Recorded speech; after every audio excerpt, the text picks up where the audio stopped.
Republic ദിന ആശംസകൾ നേർന്നുകൊണ്ട് തന്നെ ചോദിക്കട്ടെ അർജുൻ, ഇന്നത്തെ വിശേഷങ്ങൾ എന്തൊക്കെയാണ്? സുരക്ഷ എല്ലാ തവണത്തെയും പോലെ അതിശക്തമാണ് എന്നറിയാം, പക്ഷേ ഇന്ന് കുറെ പ്രത്യേകതകളുണ്ടല്ലോ, ആ പ്രത്യേകതകൾ എന്തൊക്കെയാണ്?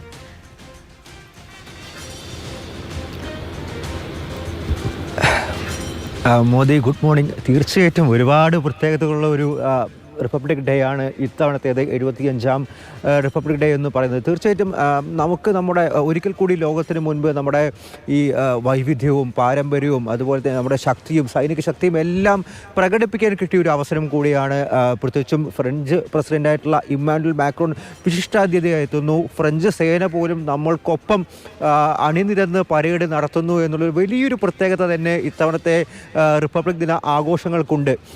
ഇപ്പോഴും ഡൽഹിയിൽ നേരം പുലർന്നു വരുന്നതേ ഉള്ളൂ, ഇരുട്ടാണ്. അതൊക്കെ കൊണ്ട് തന്നെയാണ് സാധാരണ 8-8:30 നടക്കേണ്ട പരേഡ് 10 മണിക്ക് ശേഷത്തേക്ക് ഇന്ന് ചാർട്ട് ചെയ്തിരിക്കുന്നത്. പക്ഷേ 8 മണിക്ക് തന്നെ ഫ്ലാഗ് ഹോയിസ്റ്റിംഗ്, ഫ്ലാഗ് അൺഫേളിംഗ് എന്ന് വേണം പറയാനായിട്ട്. കാരണം നേരത്തെ തന്നെ ഈ കൊടിമരത്തിന് മുകളിൽ കെട്ടിവെച്ചിരിക്കുന്ന പൂക്കളെല്ലാം നിറച്ച് കെട്ടിവെച്ചിരിക്കുന്ന പതാക, അത് രാഷ്ട്രപതി അതിൻ്റെ ഒരു അൺഫോളിംഗ് ആണ് നടക്കാൻ പോകുന്നത്. അത് 8 മണിക്ക് തന്നെ കർത്തവ്യപഥത്തിൽ നടക്കുമെന്നുള്ള വിവരം ലഭിച്ചിട്ടുണ്ട്. അതിന് പിന്നാലെ ദേശീയ ഈ നാഷണൽ ആന്തം എല്ലാം തന്നെ ഉണ്ടാകും.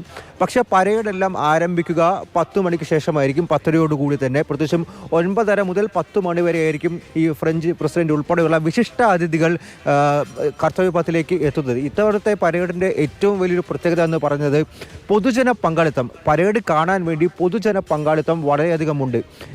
ഈ കർത്തവ്യപഥത്തിൽ ഒരുക്കിയിരിക്കുന്ന 77 ഇരിപ്പിടങ്ങൾ, അതിൽ 17,000 നിലവിൽ വിളിക്കപ്പെട്ട വിശിഷ്ടാതിഥികൾക്ക് വേണ്ടി മാറ്റിവെച്ചിരിക്കുന്നത്. ബാക്കി 45,000 സീറ്റുകളും നമ്മുടെ പൊതുജനത്തിന് വേണ്ടി, പൊതുജന പങ്കാളിത്തം വർദ്ധിപ്പിക്കാൻ വേണ്ടിയിട്ടുള്ള ഒരു നീക്കം കൂടിയാണ് ഇത്തവണ കേന്ദ്ര സർക്കാരിൻ്റെ ഭാഗത്തു നിന്നുണ്ടായിരിക്കുന്നത്. പിന്നെ പ്രത്യേകതകൾ എന്ന് പറഞ്ഞത് അത് ഓരോന്നായി ഞാൻ പറഞ്ഞു വരാം.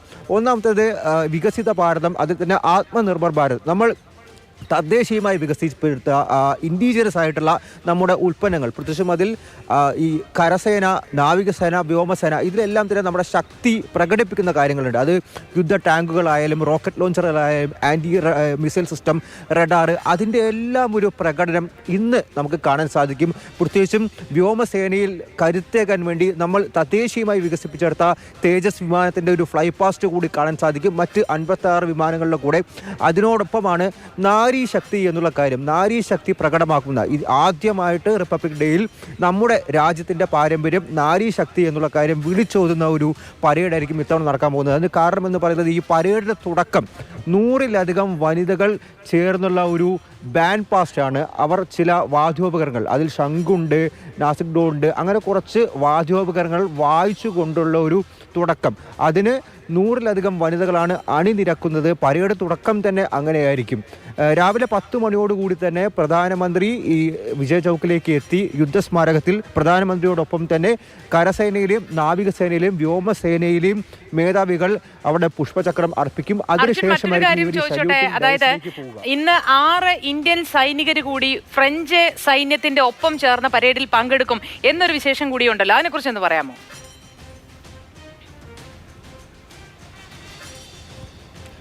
തീർച്ചയായിട്ടും. അതായത് ആദ്യമായിട്ടാണ് ഈ ഫ്രഞ്ച് നമ്മുടെ ഒരു റിപ്പബ്ലിക് ഡേ പരേഡിൽ ഫ്രഞ്ച് സൈന്യം ഇന്ത്യൻ സൈന്യത്തോടൊപ്പം തന്നെ പരേഡ് നടത്തുന്നത്.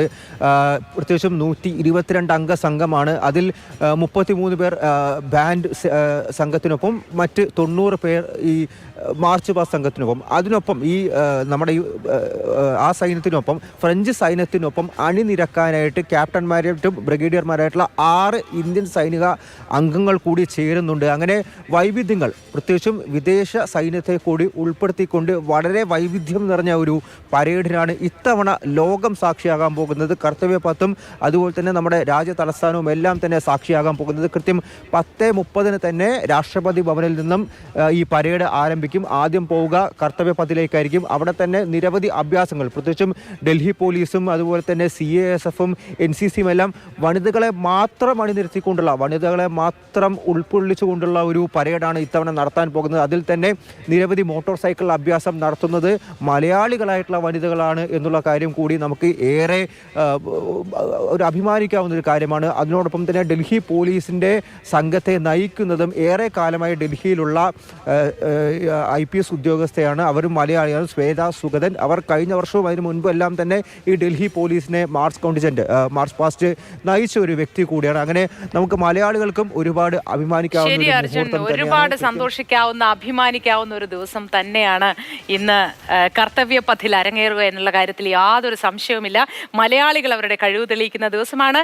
ഇന്ത്യയുടെ സൈനിക ശക്തി അടക്കമുള്ള കാര്യങ്ങൾ പ്രദർശിപ്പിക്കപ്പെടുന്ന ദിവസമാണ്.